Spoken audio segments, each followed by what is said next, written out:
Hello दोस्तों, परम ज्योति पठन पाठन में आप लोगों का स्वागत है। चाइल्ड डेवलपमेंट के पहले पार्ट में आप लोगों ने कुछ महत्वपूर्ण परिभाषाएं जो कि मनोविज्ञान के बेसिक एकदम सबसे पहले पार्ट से थी कि मनोविज्ञान होता क्या है, सबसे पहले उसका जनक कौन था, पहली पुस्तक कौन सी थी, पहला विश्वविद्यालय वो प्रयोगशाला कहाँ स्थापित किया गया, ये सब और शैशवावस्था और इन सब से कुछ परिभाषाएं और विकास क्रम की परिभाषा हम लोगों ने देखी थी। अब इसके बाद जो आता है अगला चैप्टर, ये है अधिगम।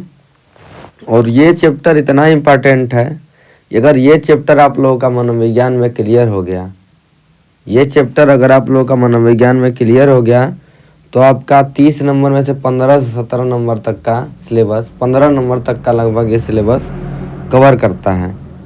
15-14 मेन यही टॉपिक इम्पोर्टेंट है, इससे 10 नंबर तो मिनिमम आना ही आना है किसी तरीके से। तो अधिगम से रिलेटेड परिभाषा भी लगभग हर एक साल एक आती है। तो आज हम लोग देखेंगे कि अधिगम होता क्या है, अधिगम से रिलेटेड परिभाषाएं क्या है। ठीक, तो अधिगम जो है ये दो शब्दों से मिलकर बना है, अधि प्लस गम। ठीक, गम का मतलब सब लोग जानते हैं कि जाना होता है। गम का मतलब क्या होता है, जाना। और अधि का मतलब होता है एक स्थान से दूसरे स्थान पर।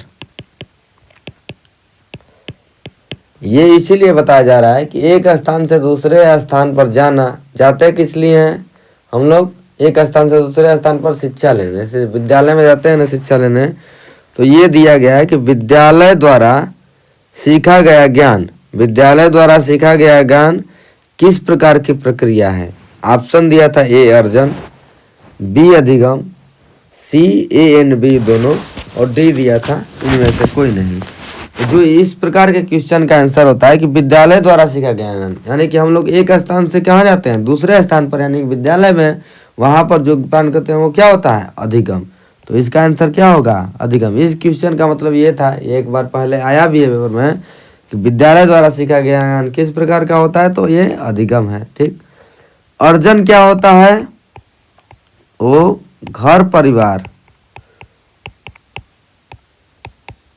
द्वारा सीखा ज्ञान जो हम लोग अर्जित करते हैं, या खेल कूद के, या जो भी हम लोग अर्जित करते हैं, ये क्या होता है, ये अर्जन होता है। और अधिगम क्या होता है, एक स्थान से दूसरे स्थान पर जाने के बाद जो हम लोग प्राप्त करते हैं वो होता है अधिगम। ठीक, अब अधिगम का सबसे महत्वपूर्ण चीज़ ये है कि अब हम लोग अधिगम को समझेंगे और इसकी परिभाषा बनाएंगे कि मेन मुख्य परिभाषा होती क्या है, फिर मनोवैज्ञानिकों ने क्या क्या परिभाषा दी है ये देखेंगे।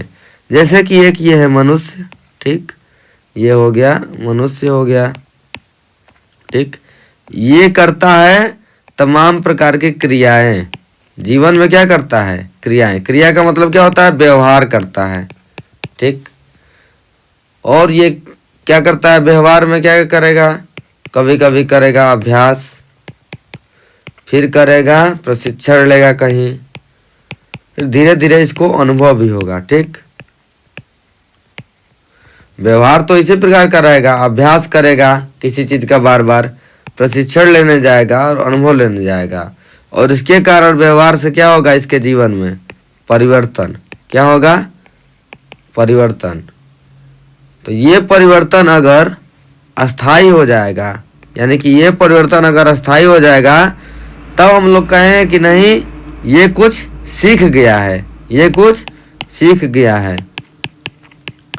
यानी कि व्यवहार में परिवर्तन, लेकिन परिवर्तन कैसा होना चाहिए, वो अस्थाई होना चाहिए। और अस्थाई परिवर्तन किसके किसके कारण आएगा, तो अभ्यास, प्रशिक्षण और अनुभव।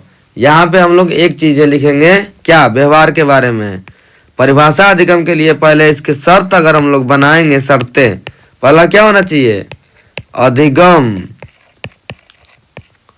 अधिगम नहीं, परिवर्तन। परिवर्तन हो रहा है किसमें, व्यवहार में, ये क्या होना चाहिए, अस्थाई होना चाहिए। पहला आ गया परिभाषा, परिवर्तन क्या होना चाहिए, अस्थाई होना चाहिए। दूसरा क्या होना चाहिए, ये अभ्यास, प्रशिक्षण और अनुभव अनुभव के कारण होना चाहिए। ठीक, यानी कि अगर व्यवहार में परिवर्तन अस्थायी होता है तो वो अधिगम कहलाएगा। ये परिवर्तन अभ्यास, प्रशिक्षण और अनुभव के कारण होगा, तभी वो कहाएगा क्या, अधिगम। तो अधिगम की परिभाषा बनाएंगे कि व्यक्ति के व्यवहार में अभ्यास, प्रशिक्षण और अनुभव के कारण, व्यक्ति के व्यवहार में अभ्यास, प्रशिक्षण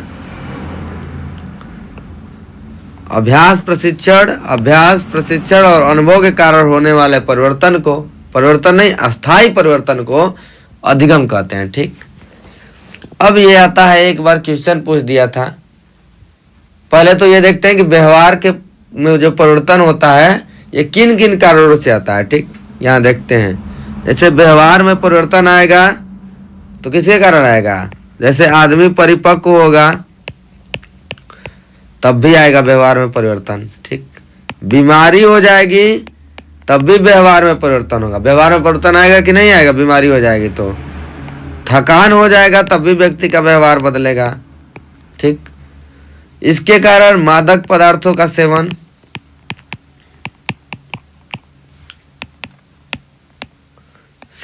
फिर उसके बाद मूल प्रवृत्ति, और ये हो जाएगा संवेग। ठीक, ये भी हो रहा है क्या, व्यवहार में परिवर्तन के कारण है। लेकिन क्या अगर क्वेश्चन पूछ देगा, क्या क्वेश्चन पूछेगा कि परिपक्वता के कारण क्या व्यवहार में आया परिवर्तन अधिगम है कि नहीं है। ऑप्शन देगा हाँ, ना, निश्चित, अनिश्चित, मतलब कुछ कह नहीं सकते। तो अगर अधिगम व्यवहार में परिवर्तन अगर अस्थायी होगा तभी अधिगम कहलाएगा। परिपक्वता के कारण क्या जो व्यवहार में परिवर्तन होगा वो अस्थायी होगा, ये जरूरी नहीं है। आज धीरे धीरे हम परिपक्व हो रहे हैं, कुछ और सीखेंगे, हो सकता है कि ये व्यवहार फिर भविष्य में बदल जाए, तो ये परिवर्तन अस्थायी नहीं है आपके व्यवहार में। तो इसका आंसर क्या होगा, ना, ये अधिगम नहीं है। अगर परिपक्वता के कारण बीमारी हो गया, बुखार हो गया तो अचानक व्यवहार में परिवर्तन हो गया, तो हमेशा थोड़ी बुखार रहेगा, तो ये भी क्या है, ये अधिगम नहीं है। थकान के कारण होगा तो अधिगम है, नहीं है।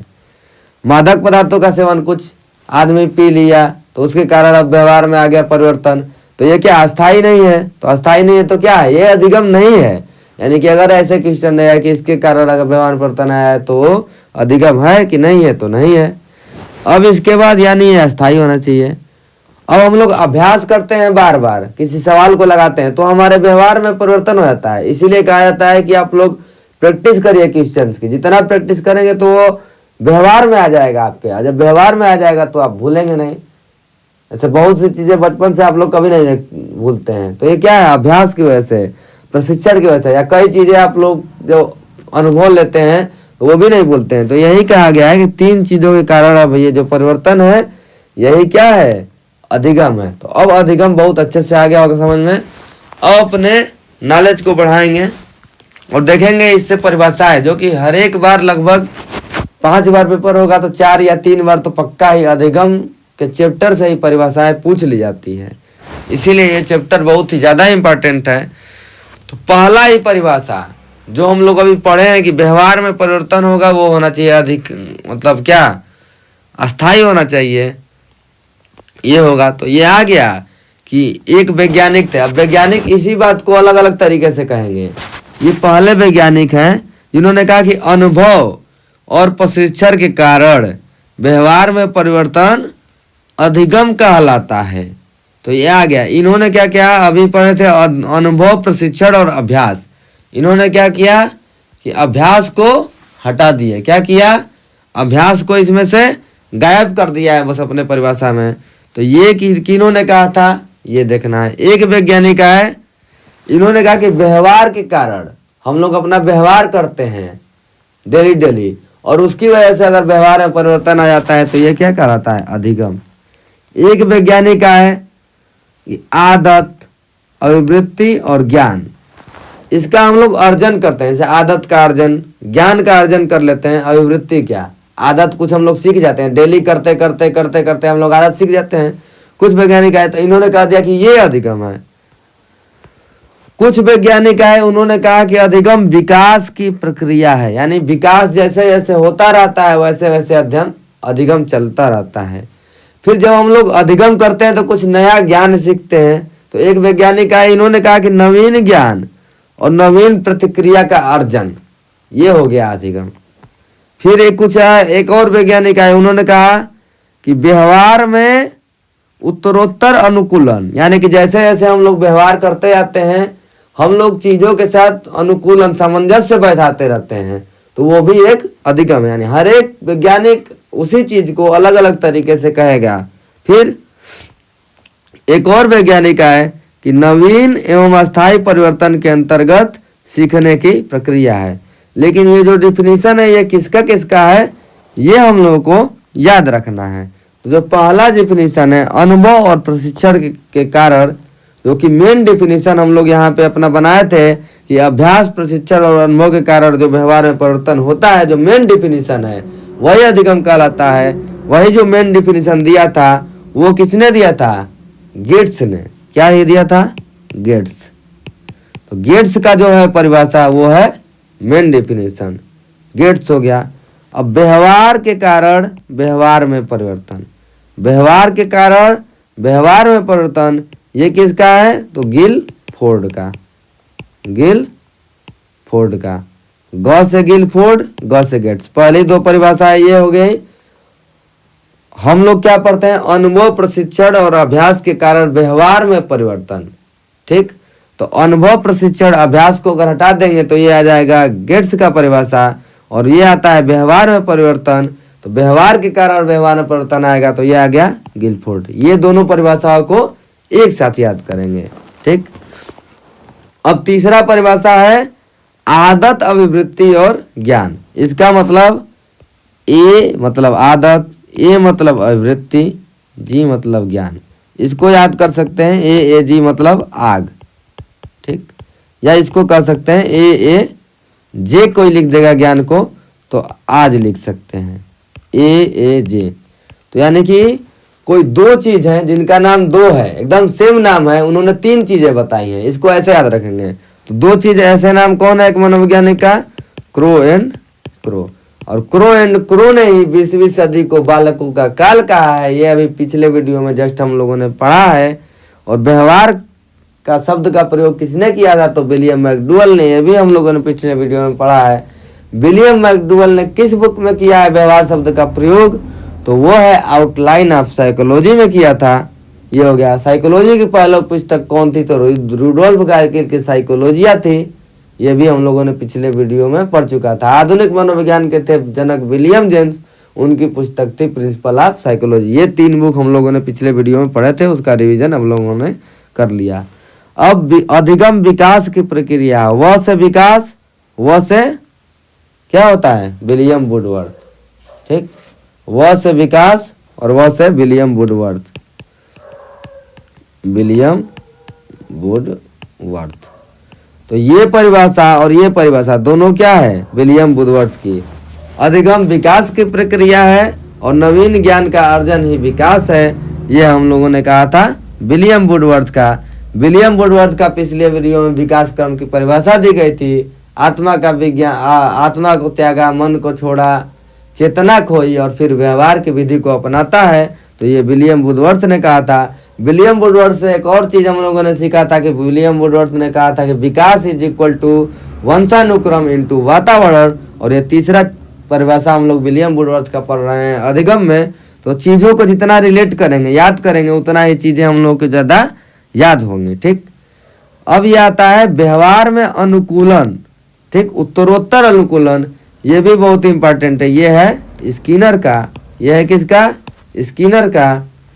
ठीक, स्किनर का जो अधिगम का सिद्धांत है उसको भी देख लेंगे, पुनर्वलन वाला। ठीक, वो भी आगे देखेंगे, लेकिन अभी मतलब ये परिभाषा किसकी है, तो स्किनर की। अब ये है कि नवीन ज्ञान जब अर्जित करता है और अस्थायी परिवर्तन होता है तो उसके अंतर्गत सीखने की प्रक्रिया कह दिया। सीखने की प्रक्रिया किसने कहा, तो आइजैक ने। किसने कहा, आइजैक ने।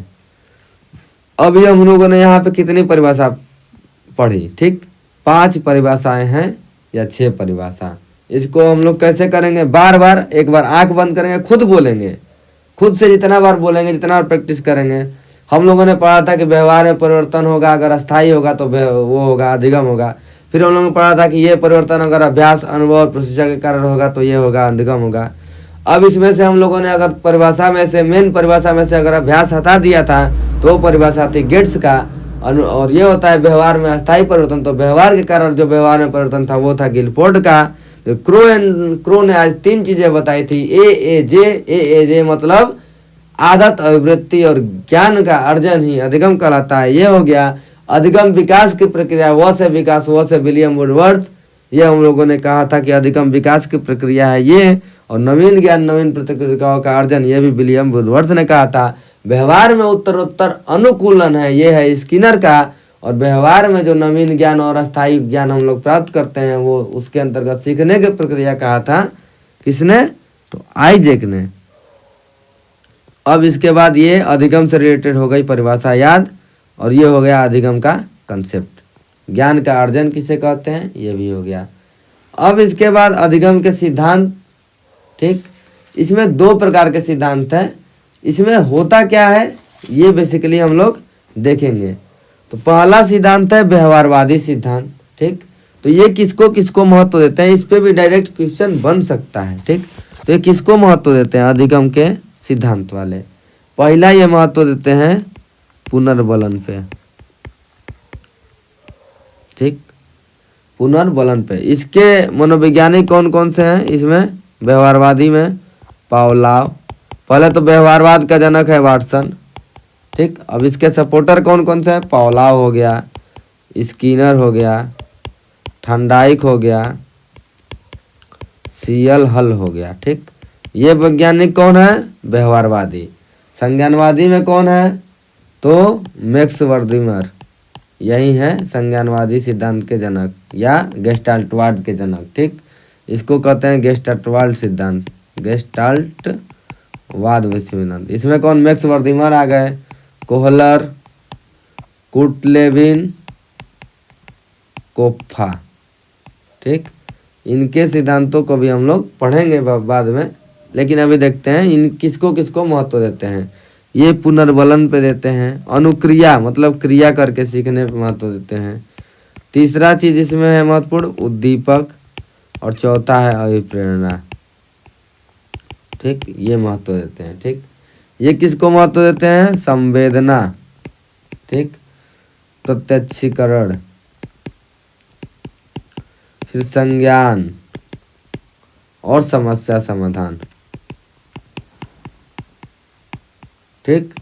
अब इसमें अधिगम कैसे होता है, तो व्यवहारवादी जितने भी मनोवैज्ञानिक होंगे इसका अधिगम यंत्रवत होगा, यानी कि एक यंत्र के द्वारा अधिगम होगा, ठीक। इसमें नहीं, यंत्रवत नहीं होता है, यंत्रवत ये नहीं होगा, ये यंत्रवत होगा, ठीक। तीसरा है कि ये पशु प्लस मानव दोनों कर सकते हैं, ये केवल मानव के लिए है, ठीक। ये पशु मानव दोनों, ये है मानव। इसमें क्या होगा, अनुबंधन पर आधारित अधिगम होगा, अनुबंधन पर आधारित। और इसमें क्या होगा, अचानक अधिगम हो जाएगा। कैसे हो जाएगा, अचानक, ठीक। और ये अधिगम अचानक कैसे होगा, ये समस्या समाधान पर आधारित होगा, समस्या समाधान पर, ठीक। ये मेन बेसिक है अधिगम के सिद्धांतों का। आप जितना देखेंगे इसका महत्व दिया जाएगा व्यवहारवादी में। यंत्र के द्वारा अधिगम होगा, पशु अधिगम जिसमें कर रहे हैं उसका मतलब ये व्यवहारवादी है, और जिसमें मानव केवल है ये क्या है, संज्ञानवादी है। इसमें पशु और इसमें मानव व्यवहारवादी में भी हो सकते हैं, संज्ञानवादी में भी। एक बार यही क्वेश्चन पूछ लिया था कि किसके सिद्धांत में मतलब अचानक अधिगम हो जाता है, तो जो समस्या समाधान वाले में या संज्ञानवादी में। तो इसको रिलेट करेंगे, ये सब हम लोगों को जानना चाहिए। तो इसमें क्या होता है, उद्दीपक होता है एक, फिर अनुक्रिया करता है उसके प्रति, फिर इससे दोनों के बीच में कुछ ये सीख जाता है, व्यवहार में अस्थायी परिवर्तन हो जाता है, तो ये हो जाता है फिर अधिगम हो जाता है। इसमें अधिगम कैसे होता है, ऐसे होता है। इसमें होता है पहले होगा संवेदना। संवेदना का मतलब इंद्रियों से प्राप्त ज्ञान, इंद्रियों से प्राप्त ज्ञान को करते हैं संवेदना। फिर इसके बाद जब इंद्रियों से प्राप्त ज्ञान होगा तो इसका होगा प्रत्यक्षीकरण। प्रत्यक्षीकरण का मतलब नाम, पहचान या इसकी व्याख्या कर पाना। ठीक, व्याख्या कर लेंगे तो फिर इसके बाद क्या आएगा, संज्ञान, यानी कि हो जाएगा कुछ नॉलेज। फिर इसके बाद संज्ञान के बाद होगी सूझ की प्राप्ति। सूझ मतलब सूझ, इंट्यूशन हो जाएगा। इंट्यूशन हो जाएगा तो सब सूझ हो जाएगा, तो इसके बाद आएगा समस्या समाधान। ऐसे ही चरण इसका चलता है। पहले होगी संवेदना, इंद्रियों से जितना हम लोग ज्ञान प्राप्त करेंगे, इसके बाद उसका कुछ नाम रखेंगे, फिर उसके बाद हम लोगों को क्या हो जाएगा, नॉलेज हो जाएगा। जब नॉलेज हो जाएगा तो उसके कारण सूझ की प्राप्ति होगी। जब सूझ आ जाएगा तो हो जाएगा क्या, समस्या समाधान। तो ये हो जाएगा, ये क्या, व्यवहारवादी संविधान सिद्धांत है, और ये है अधिगम का वो सिद्धांत। अब व्यवहारवादियों के सिद्धांत में अब मेन हम बता देते हैं क्या क्या है। पहला हो गया ठंडाइक मनोवैज्ञानिक, केवल सिद्धांत का नाम बताएंगे, ठंडाइक। ठीक, ठंडाइक से क्या है कि ये इसके से क्या रिलेटेड है, पशु मनोविज्ञान का जनक।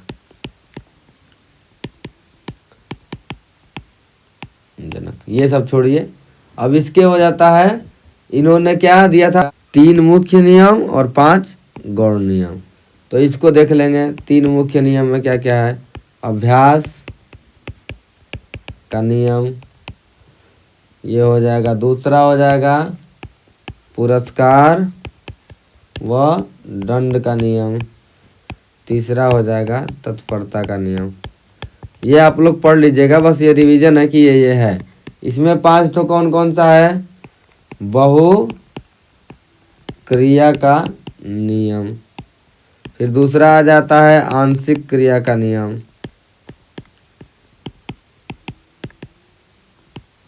तीसरा आ जाता है मनोवृत्ति का नियम, चौथा आ जाता है सादृश्यता या समानता का नियम, और 5वां आ जाता है साहचर्यता का नियम। ये पूछ देगा क्वेश्चन में कितने मुख्य नियम दिए, तो 3 मुख्य नियम, कितने गौण नियम दिए, तो 5 गौण नियम। मुख्य नियम में क्या कहता है, अभ्यास का नियम। अभ्यास सीधा सीधा दिख रहा है, जितना ज़्यादा अभ्यास करेंगे उतना ही ज़्यादा आपका अधिगम होगा, यानी ये डायरेक्टली प्रोपोर्शनल है। इसमें बाद में संशोधन भी किया गया, ये सब छोड़ दीजिए, मतलब इसको, और इसका नाम है प्रयोग और अनुप्रयोग का नियम। तो ये सब आप लोग खुद देख लीजिएगा, मतलब ये हो गया, इससे ये क्वेश्चन आएगा क्या, तो ये हो जाएगा। अब थंडाइक का एक और सिद्धांत है, इसमें इनका एक सिद्धांत है प्रयत्न व भूल का सिद्धांत। ठीक, प्रयत्न एवं भूल का सिद्धांत। तो इसमें देगा क्वेश्चन, इन्होंने किस पे प्रयोग किया था, तो बिल्ली पे किया था प्रयोग। किस पे किया था प्रयोग, बिल्ली पे किया था।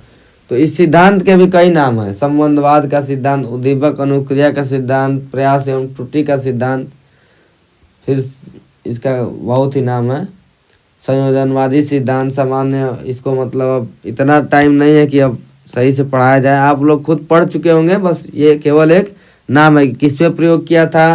प्रयत्न एवं भूल का सिद्धांत है, इसमें चालक क्या है, सब खाना रखा होता है, फिर उसके बाद कैसे लीवर पर लोहा की सलाखें लगाई होती हैं। ठीक, इसका अगर इंग्लिश में नाम देखेंगे तो क्या है इसका इंग्लिश में नाम, यस आर टाइप थियरी। सबसे बढ़िया आप लोगों के है, इसको कहते हैं स्टिमुलस, इसको कहते हैं रिस्पॉन्स। सबसे बढ़िया है आप लोगों का तरीका कि आप लोग इंग्लिश में नाम याद करेंगे। इंग्लिश में नाम याद करने से ये है कि आप लोगों को सबसे आसानी ये होगी कि हिंदी में जो कई नाम है इधर उधर से पूछ देता है, लेकिन इंग्लिश में क्या रहेगा, एक ही नाम है। तो आप लोग हिंदी में ज़्यादा नाम याद करने से अच्छा है कि आप लोग इंग्लिश में नाम याद करें, क्योंकि पेपर तो हिंदी में आएगा और इंग्लिश में भी साथ में आएगा। तो ये यहाँ पे फ़ायदा हो जाएगा कि दिमाग जितना आप लोग खाली रहेगा पेपर में, उतना ही ज़्यादा फायदा होगा। ठीक, इसके बाद जो दूसरा सिद्धांत आता है थंडाइक के बाद, थंडाइक में क्या क्या आ गया, प्रयत्न और भूल का सिद्धांत किस पे प्रयोग किया था, तो बिल्ली पे। फिर आता है दूसरा कि रीफोर्समेंट थियरी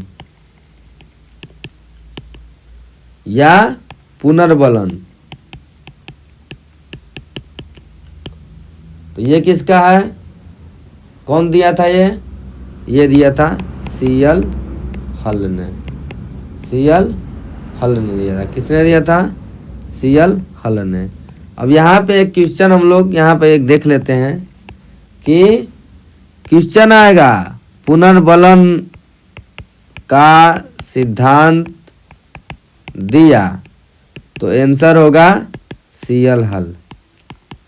ठीक, क्वेश्चन आएगा अगर कि किस मनोवैज्ञानिक ने पुनर्बलन को सर्वाधिक महत्व दिया, तो इसका आंसर होगा स्किनर। ठीक, कई लोग अब पुनर्बलन का सिद्धांत आएगा तो मार देंगे स्किनर, लेकिन नहीं, पुनर्बलन का सिद्धांत सीएल हल ने दिया था और पुनर्बलन को सर्वाधिक महत्व किसने दिया था, तो वो है स्किनर। किसने, स्किनर ने। ठीक, पुनर्बलन को सर्वाधिक महत्व किसने दिया था, तो वो दिया था स्किनर ने। किसने दिया था, स्किनर ने। पुनर्बलन का सिद्धांत किसने दिया था, तो सीएल हल ने। इसके बाद आता है पावलोव का सिद्धांत, पावलोव का। पावलोव ने किस पे प्रयोग किया था, तो कुत्ते पे। ठीक, इनके सिद्धांत का भी कई नाम है, संबंध प्रत्यावर्तन या परंपरात्मक अनुबंधन का सिद्धांत। इन्हें ही कहते हैं अनुबंधन का जनक, अनुबंधन का जनक कहते हैं। ठीक, इसे कई नाम है, प्रतिवादी सिद्धांत, अनुबंधित सिद्धांत। ठीक, लेकिन इसमें क्या है, यस टाइप थियरी है। ये क्या था, यसार टाइप थियरी था। इसमें क्या है, यस टाइप थियरी है। ठीक, तो ये आप लोग देख लेंगे, केवल यस टाइप थियरी दिया रहेगा तो यह है पावलोव का, यस टाइप थियरी पावलोव का। ठीक, इसमें चरण होता है कई ठो, तो ये आप लोग पढ़ लिए होंगे। मैंने किस पे प्रयोग किया था, तो इस पे, कुत्ते पे। इसका क्या नाम है, शास्त्रीय परंपरागत अनुबंधन का सिद्धांत। ठीक, अनुकूलित अनुक्रिया का सिद्धांत, उसके अनुसार अनुकूलित हो जाता है। ठीक, यस टाइप थियरी कहेगा तो ये हो जाएगा। ठीक, इसके बाद जो अगला आता है क्वेश्चन, वो आता है बीएफ स्किनर का। बीएफ स्किनर का क्या है, बीएफ स्किनर, तो इसका नाम है, सब लोग जानते हैं, क्रिया प्रसूत अनुबंधन का सिद्धांत। बीएफ स्किनर का क्या पढ़े थे, पुनर्बलन को सर्वाधिक महत्व दिया था। पुनर्बलन को किसने सर्वाधिक महत्व दिया था, तो किसने दिया था, स्किनर ने। किसने दिया था, स्किनर ने। ठीक, अब आते हैं हम लोग थोड़ा एक ये कर लेते हैं कि इंग्लिश में कैसे नाम याद करेंगे। ठीक, अगर कहेगा स्किनर का, तो दिया रहेगा क्या, operant classical, CLASS classical theory. English में नाम याद करेंगे तो बहुत इजी रहेगा। ठीक, पावलोव, पावलोव मतलब क्लासिकल कंडीशनल थियरी। ठीक, पावलोव क्या है, अनुबंधन के जनक, यानी कि अनुबंधन को अंग्रेजी में कहते हैं कंडीशनल, यानी कंडीशन। क्लासिकल कंडीशनल थियरी रहेगा तो पावलोव। ठीक, ऑपरेंट क्लासिकल रहेगा। ठीक, ऑपरेंट क्लासिकल रहेगा तो क्या रहेगा, स्किनर। फिर उसके बाद आ गए थर्नडाइक, तो ये क्या है, बॉन्डिंग लर्निंग थियरी। ठीक, ये था यस आर टाइप था, यस आर टाइप, ये है यस टाइप। ठीक, ये हो गया। थर्नडाइक का नाम है एसआर टाइप, ये हो गया यस टाइप। ठीक, मेन ये याद रखना। ये है ऑपरेंट वाला, जो स्किनर वाला है, ये है आर टाइप, आर मतलब होता है रिस्पांस, यस मतलब होता है स्टिमुलस, आर मतलब होता है रिस्पांस, रिस्पांस का मतलब होता है क्रिया। यानी कि स्किनर वाले में सीखने वाला एक्टिव रहता है, सीखने वाला एक्टिव रहता है। ठीक, यानी क्रिया प्रसूत अनुबंधन का सिद्धांत है। स्किनर में किसके प्रयोग किया था? तो चूहे पे प्रयोग किया था। ठीक, चूहे पे प्रयोग किया था। ठीक, एक बार और इसको देखते हैं रिवीजन के तौर पर। ठीक, ये है स्किनर चूहा, पावलाव कुत्ता, ठंडाइक बिल्ली। ठीक, ये हो गया यस आर टाइप, पावलाव हो गया यस टाइप, ये हो गया आर टाइप। इसमें होता है सीखने वाला सक्रिय, सीखने वाला सक्रिय होता है। इसका और नाम हम लोगों ने दिया था क्लासिकल, ये हो गया ये पावलाव वाला क्लासिकल कंडीशनल थियरी, ठंडाइक वाला बॉन्डिंग लर्निंग थियरी, स्किनर वाला ऑपरेंट क्लासिकल थियरी। इंग्लिश में नाम याद करना इसलिए इजी है कि ऑप्शन देख के आप लोगों को डायरेक्ट क्या पता लग जाएगा। ठीक, इसके बाद जो हो जाता है स्किनर का हो गया। अब ये तो हो गया व्यवहारवादियों सिद्धांत था, ये भी पुनर्बलन। ठीक, ये पावलाव, इसमें पशु अधिगम कर रहे थे, ये चूहा, ये है बिल्ली, ये है कुत्ता, तो ये पशु द्वारा अधिगम है। तो पशु द्वारा अधिगम व्यवहारवादियों का अधिगम। इसके बाद है संज्ञानवादी सिद्धांत। ठीक, तो इसके बाद आता है सूझ का सिद्धांत, सूझ, इसको कहते हैं अंतर्दृष्टि का सिद्धांत। ठीक, तो ये किसका है? ये है मैक्स वर्दिनर। प्रयोग कौन किया था? प्रयोग किया था कोहलर। अगर मैक्स वर्दिनर अगर ऑप्शन में नहीं रहेगा तो मारना क्या है? कोहलर। ठीक, किस पे प्रयोग किया था? तो चिंपैंजी, क्या नाम था? चिंपैंजी, चिंपैंजी का नाम था सुल्तान। क्या नाम था? सुल्तान। तो ये हो गया सूझ अंतर्दृष्टि का सिद्धांत, मैक्स वर्दिनर। क्या है? मैक्स वर्दिनर हो गया। इसका ये और एक और नाम है समग्रवादी सिद्धांत। तो ये सब आप लोग पढ़ लिए होंगे, ये सब बस एक रिवीजन के लिए। इसके बाद आता है क्षेत्रवादी सिद्धांत, आता है क्षेत्रवादी सिद्धांत। ठीक, क्षेत्रवादी सिद्धांत किसका है? तो कुर्ट लेविन का है। किसका है? कुर्ट लेविन का। ठीक, ये क्या थे? गणतव्य थे। क्या थे? गणतज्ञ थे। इनकी एक बुक है। ठीक, इनकी एक बुक क्या है कुर्ट लेविन की? Field theory of psychology.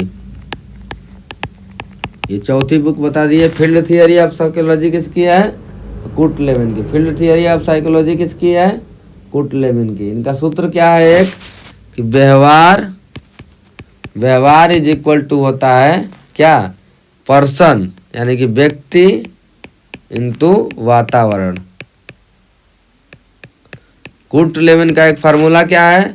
व्यवहार बराबर व्यक्ति गुणे वातावरण, व्यवहार बराबर व्यक्ति गुणे वातावरण। इसके बाद आता है रॉबर्ट गैने का क्या? अष्टपदीय सोपान का सिद्धांत। अष्टपदीय सोपान का सिद्धांत किसने दिया था? तो इन्होंने क्या दिया था? 8 सोपान दिए थे। 8 सोपान आप लोग पढ़े होंगे, केवल नाम बता दिए हम, आप लोग इसको अच्छे से थोड़ा देख लीजिएगा। इसके बाद इसमें आता है, कई लोग कहते हैं इसमें गुथरी का भी आता है श्रृंखला अधिगम स्तर, तो वो हो जाएगा। फिर इसके बाद जो है एक और लास्ट वाला सिद्धांत क्या है? इसमें अल्बर्ट बंदूरा का सामाजिक अधिगम सिद्धांत। क्या है? अल्बर्ट बंदूरा का सामाजिक अधिगम सिद्धांत। अल्बर्ट बंदूरा का सामाजिक अधिगम का सिद्धांत इन्होंने 2 प्रयोग किया था, तो ये सब आप लोग देख लेंगे। इसका नाम है प्रतिरूपण का सिद्धांत, अवलोकात्मक अधिगम का सिद्धांत, अनुकरण का सिद्धांत। तो ये हो गया इनका एक बुक है, कौन सा बुक है? अल्बर्ट बांदुरा का social foundation thought, THOUGHT, thought and action. इनका बुक क्या है? Social foundation thought and action, ऐसे लिख देते हैं, social foundation thought and action, ये इनका बुक है। ठीक, तो ये हो गया अधिगम के सिद्धांत में। इसके अलावा संज्ञानात्मक में जीन पियाजे वगैरह का सिद्धांत है। इसके अलावा क्या क्या पढ़ना है आप लोग को अधिगम में? अधिगम स्थानांतरण, ये बहुत ही आता है कि क्षैतिज क्या होता है कि एक विषय का ज्ञान अगर उसी में मदद करेगा तो क्षैतिज स्थानांतरण, एक विषय का ज्ञान यदि दूसरे विषय में मदद करेगा तो ऊर्ध्व स्थानांतरण, यदि हाथों का कौशल का एक दूसरे से संबंध है यानी कि दोनों हाथ से आप क्रिया कर पाते हैं तो द्विपार्श्वीय अंतरण, तो ये हो गया स्थानांतरण। स्थानांतरण के कुछ नियम भी हैं, ये हो गया स्थानांतरण के नियम। इसके अलावा दूसरा क्या है कि अधिगम के वक्र, मतलब अधिगम जो चैप्टर ही है ये इतना इम्पोर्टेंट है अपने आप में। इसके अलावा पियाजे, कोहलबर्ग, वार्शिगोट्स्की और ये सब जो है सिद्धांत नैतिक विकास और सामाजिक विकास का, तो इसको भी आप लोग पढ़ लीजिएगा। और अधिगम से ये परिभाषाएं बहुत इंपॉर्टेंट है। इसके अलावा एक अन्य वीडियो लाएंगे, उसमें सभी परिभाषाओं का मतलब कि जितने भी परिभाषाएं बची हुई हैं, स्मरण, विस्मरण, बुद्धि वगैरह की सब परिभाषाएं एक जगह आधा से 1 घंटे के वीडियो में पूरा हो जाएगा कवर। तो आज के वीडियो के लिए इतना ही। आप लोग इस चैप्टर को बहुत ही अच्छे से पढ़ के जाएं, कम से कम CDP के लिए ये चैप्टर बहुत ही ज़्यादा इम्पोर्टेंट है। इसको बहुत अच्छे से अगर लोग समझ लेंगे, और सबसे ज़रूरी है कि क्वेश्चन प्रैक्टिस जितना करेंगे, जितना प्रीवियस ईयर लगाएंगे, आप लोग खुद ही और कंसेप्ट मजबूत होता जाएगा। ठीक है, धन्यवाद। आपका दिन